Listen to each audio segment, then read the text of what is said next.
ओम शांति। आज 18 सितंबर 2024 के महावाक्यों के मनन चिंतन में सबसे पहले मीठे बाप दादा ने कहा कि मीठे बच्चे, तुम हो धरती के चैतन्य सितारे। तुम्हें सारे विश्व को रोशनी देना। तो आज बाबा ने हमें हमें पहले भी लकी सितारे ही कहते हैं। बाबा ज्ञान सूर्य है, ब्रह्मा माँ चंद्रमा है, और हम सब बाकी के बच्चे हैं लकी सितारे। तो कहते हैं हम इस धरती पर जीते जागते चैतन्य सितारे हैं।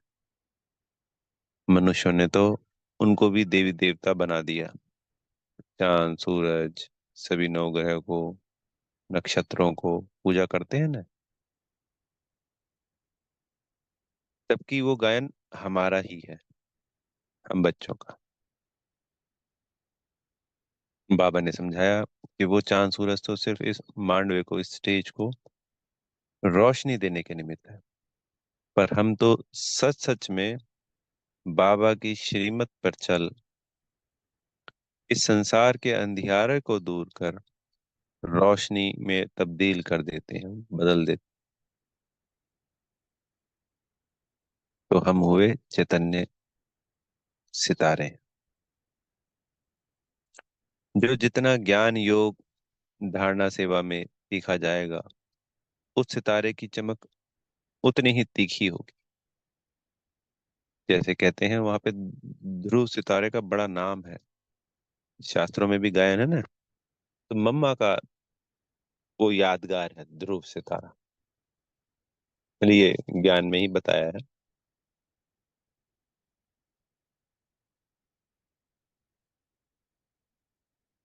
तो हम सबको भी बाबा का लकी सितारा, सबसे ज्यादा चमकता हुआ तीखा सितारा बनना है।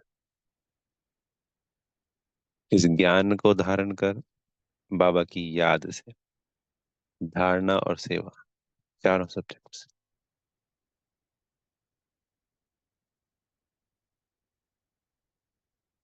फिर बाबा ने ये भी बताया कि कुछ सितारे चंद्रमा के निकट होते हैं। इसलिए ये स्थूल में है यहाँ पे, धरा पे, क्योंकि वहां पे तो नहीं होते। या सूर्य के निकट कह सकते हैं, क्योंकि हम जितना बाबा को याद करेंगे, बाबा की श्रीमत पे चलेंगे, तो वो आत्मा बाबा के निकट होगी। चाहे परम धाम में भी हमारा स्थान होगा, वैसे तो अब फिक्स हो चुका है, पर हर कल्प जिसने जितनी पुरुषार्थ किया होगा, उसके अनुसार वो पहले ही उतने नजदीक बाबा के हो चुका है। तो हमें बाबा की श्रीमत पे चल उनके बेहद नजदीक से नजदीक पहुंचना है। फिर बाबा ने कहा प्रश्न उत्तर में कि तुम बच्चों की काया को कंचन कैसे बनाते हैं शिव बाबा। तो ब्रह्मा माँ के द्वारा यह ज्ञान दूध पिलाकर हमारी ये काया सोने की बना, हम आत्मा भी कंचन हो जाती है, और यह काया शरीर भी कंचन यानी सोने समान हो जाता है।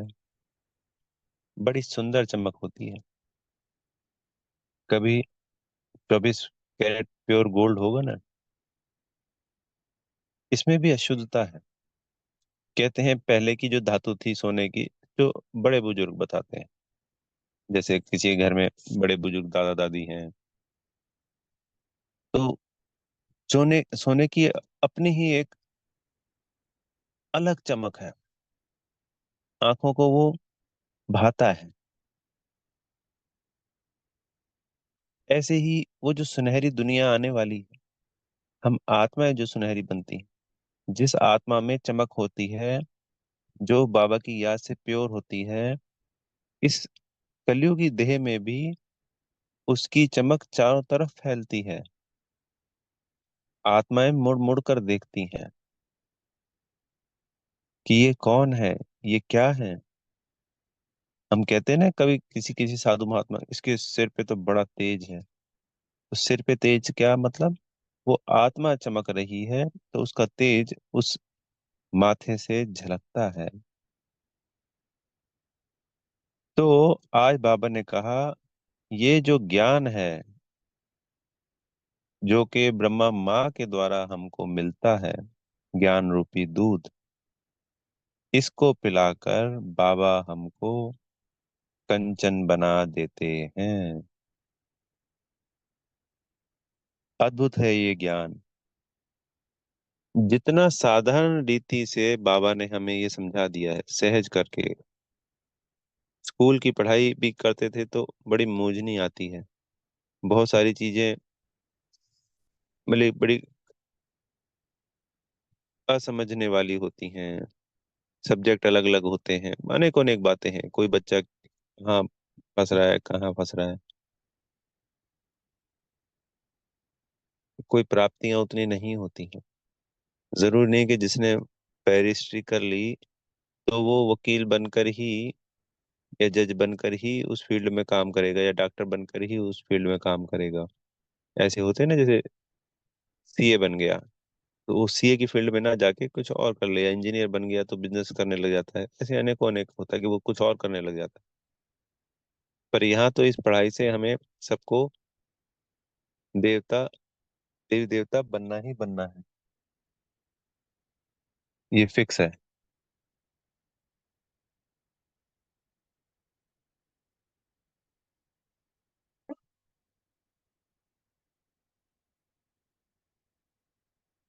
तो ब्रह्मा बाबा से हमें यह ज्ञान रतन मिलते हैं,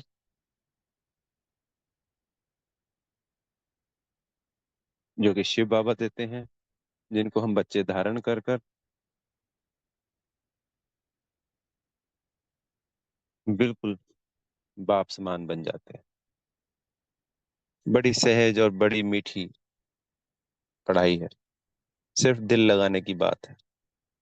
अलग अलग बच्चों को अलग अलग समय पे समझ में आती है। किसी को शुरुआत में 3 महीने लगते हैं, किसी को 6 महीने लगते हैं, कोई महीने में समझ जाता है।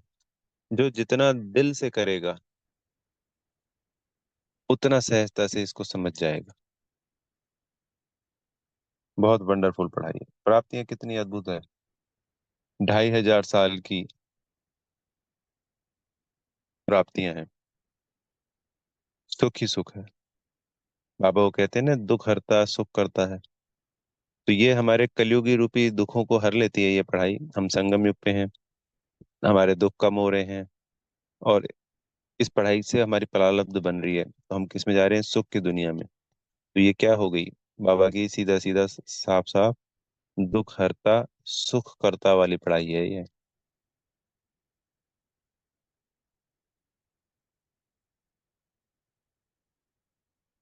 कितनी वंडरफुल है। बड़े दिल से, बड़ी लगन के साथ हमें इस पढ़ाई को दिन में 2-3 बार रिवाइज करना है, सुनना भी है, और मनन चिंतन भी करना है, बाबा की याद में भी रहना है।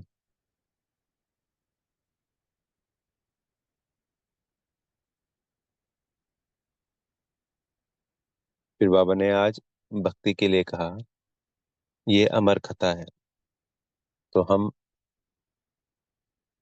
अमरनाथ जाते हैं, वहाँ कितनी मेहनत करते हैं, कितने दिन लगते हैं, कितनी ठंड से, कितनी ऊंचाई पे जाने से, कभी ऑक्सीजन की कमी होना, कभी प्राकृतिक आपदा आने से आत्माओं को शरीर छोड़ देती हैं। कितनी तकलीफ उठानी पड़ती है। फिर भी कोई संख्या कम नहीं होती वहां जाने की। वो एक भावना है, भक्ति है। पर प्राप्ति कुछ भी नहीं।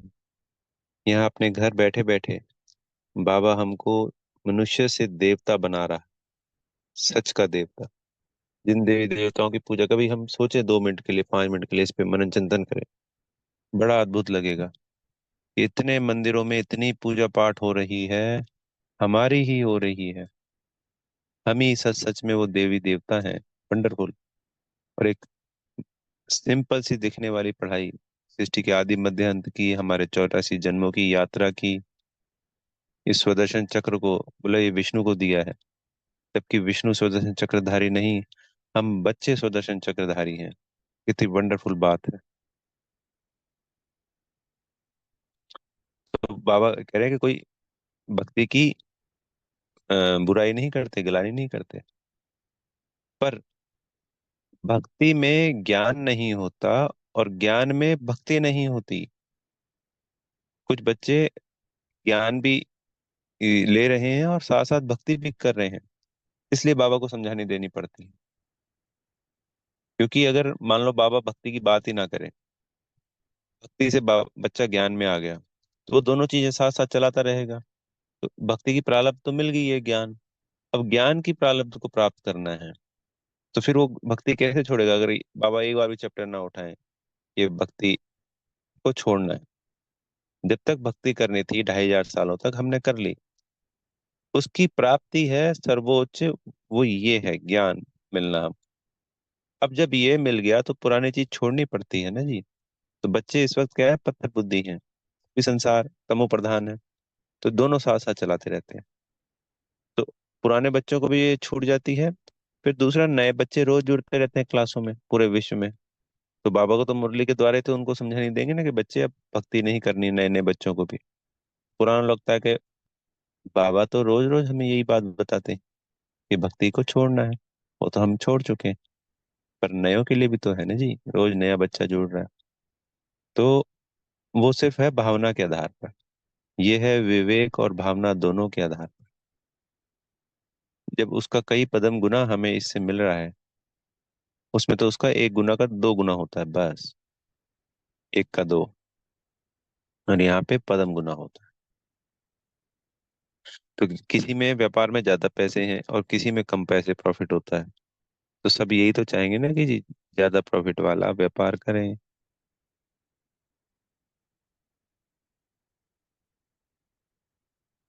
परमात्मा तो किसी किसी की गलानी करता ही नहीं है। देखो हमारे 5 विकार थे, कि क्या नाम दिया, ये रावण का खेल है, ये माया का खेल है। हमारी गलतियां, जैसे होता है ना बच्चा कोई गलती कर देता है, अरे बच्चे तुमने नहीं किया, ये चलो ये हो गया, माता पिता समझाते हैं ना, ये तो चलो वक्त की बात थी, तुम तो निर्दोष हो, ताकि बच्चा अपने ऊपर ना ले।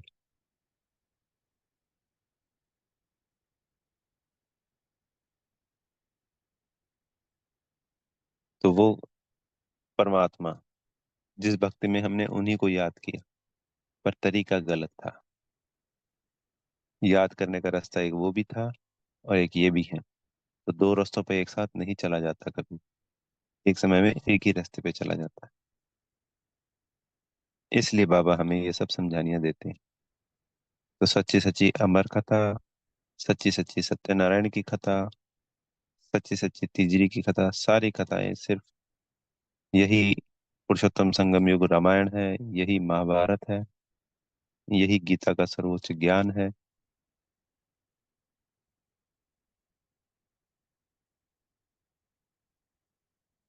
यहीं पे ज्ञान सूर्य है, यहीं पे चंद्रमा है, शीतलता होती है चंद्रमा। तो ब्रह्मा माँ में जो बच्चों को पालना मिली, वो शीतलता की अनुभव हर आत्मा को करवाती थी।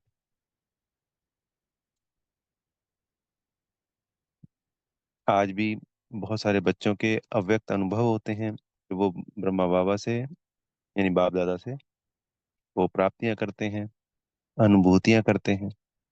तो शीतलता का अनुभव हो,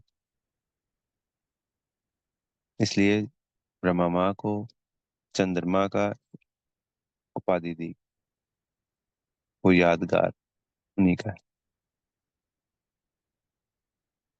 तो अब हम सबको ये ज्ञान अंजन लेकर अपनी काया को कंचन बनाना है, सोने के समान। और ये अभी थोड़े समय में अनुभूतियां होने लगेंगी सब बच्चों को। थोड़ा समय इसलिए कह रहे हैं, ये नहीं कि बिल्कुल अंत में होगी। अगर अंत तक सब दुखी रहे, दुखी है नहीं, पर हमारे को 63 जन्मों का अपना हिसाब किताब चुकतू करना है। पर अगर हम 100% बाबा की श्रीमत को फॉलो कर नहीं पाते हैं, चाहे भी रहे तो जैसे जैसे हमारे विकर्मों का बोझा कम होता जाएगा, हमें वो अनुभूतियां होने लगेंगी जो बाबा ने मुरलियों में हमें समझाया है, बताया है। चाहे व्यक्त मुरलियों में कहते हैं, चाहे साकार मुरलियों में कहते हैं। और सर्व प्राप्तियां इस पुरुषोत्तम संगम युग पे ही अनुभव होने वाली हैं, हर एक बच्चे को नंबरवार अपने पुरुषार्थ अनुसार।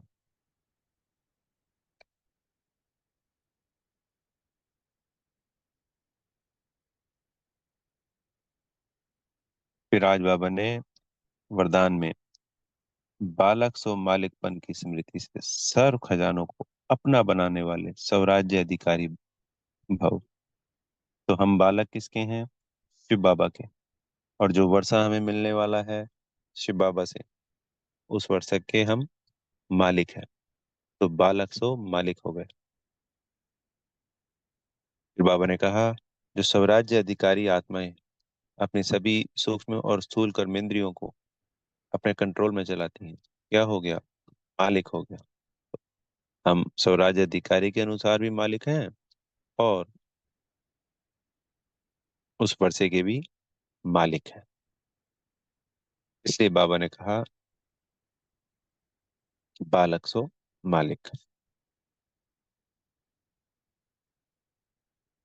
फिर बाबा ने कहा, समय प्रति समय मालिकपन की स्मृति को, जब हम मालिकपन की स्मृति, आत्मा, मैं आत्मा अपने मालिकपन की स्मृति से भूल जाती हूँ, तो उसको वश में करने वाला यह मन होता है। मन ने ही तो हमको इन 2,500 वर्षों में गुलाम बनाया। हम मालिक हैं, वो नौकर है। जब नौकर मालिक बन जाता है तो सिस्टम बिगड़ जाता है, दुख स्टार्ट हो जाता है। बाबा पुरुषोत्तम संगम युग पे आते हैं, हमें ये ज्ञान देते हैं, हम आत्मा की जागृति करवाते हैं, और हमें फिर से अपने मन का मालिक बनाते हैं। तो मन से हमें बातें करनी चाहिए कि मन, बाबा मिल गया, यह प्यारा परिवार मिल गया, ये बहुत मीठा मीठा ज्ञान मिल गया, सब कुछ, हमारा जीवन बदल रहा है। तुम क्यों भटक रहे हो? ये पुराने संस्कार, पुरानी कमी कमजोरियां, इनमें क्यों जा रहे हो? तो जैसे एक बच्चे को समझाया जाता है, दिन में अनेकों बार मन को समझाओ, प्यार से, मीठे बच्चे की तरह। कंट्रोल करो उसको। कंट्रोल करने के लिए शक्तियां बाबा दे रहा है हमको। आत्मा के अभ्यास से आत्मा ही शक्तिशाली होती है। तो मन बुद्धि को कंट्रोल करना आसान हो जाता है। ये यात्रा है मन को संपूर्ण अपने कंट्रोल में करने की, सदा सदा के लिए।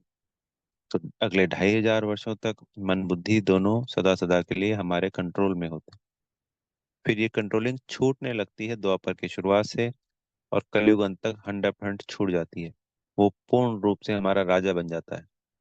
अब हमें इस छोटे से संगम युग पे बाबा से ये ज्ञान और योग के आधार पर फिर से मन का मालिक बनना है। तो मालिक बनते ही हमारे हर क्षण, हर वक्त सिर्फ सुख ही सुख है, और खुशियां ही खुशियां हैं, अनंत खुशियां।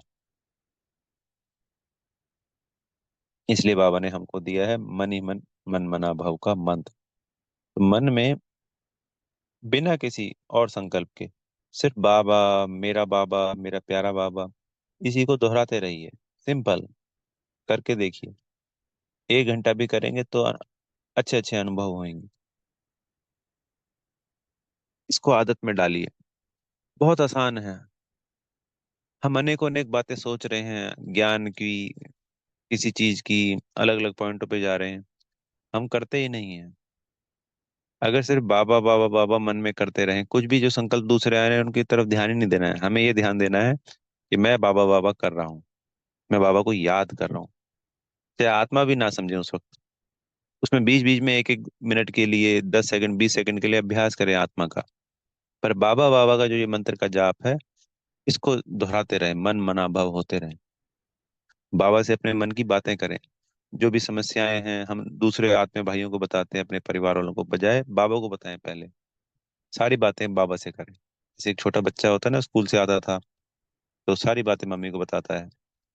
जब वो LKG UKG फर्स्ट में होता, आज ये कहा, आज ये हुआ, आज वो हुआ। वो हमारा टीचर भी है। टीचर के रूप में उनसे बातें करें, अपने सदगुरु के रूप में उनसे बातें करें, बाबा के रूप में बातें करें। सिर्फ बातें करना है। जो मन में संकल्प चल रहे हैं उनको बाबा के संग शेयर करना है, ये बाबा की याद है। करके देखिएगा। मेरी ढेर सारी शुभकामनाएं आप सबके लिए। अच्छा। ओम शांति। बेहद का धन्यवाद मेरे प्यारे मीठे बाप दादा जी का।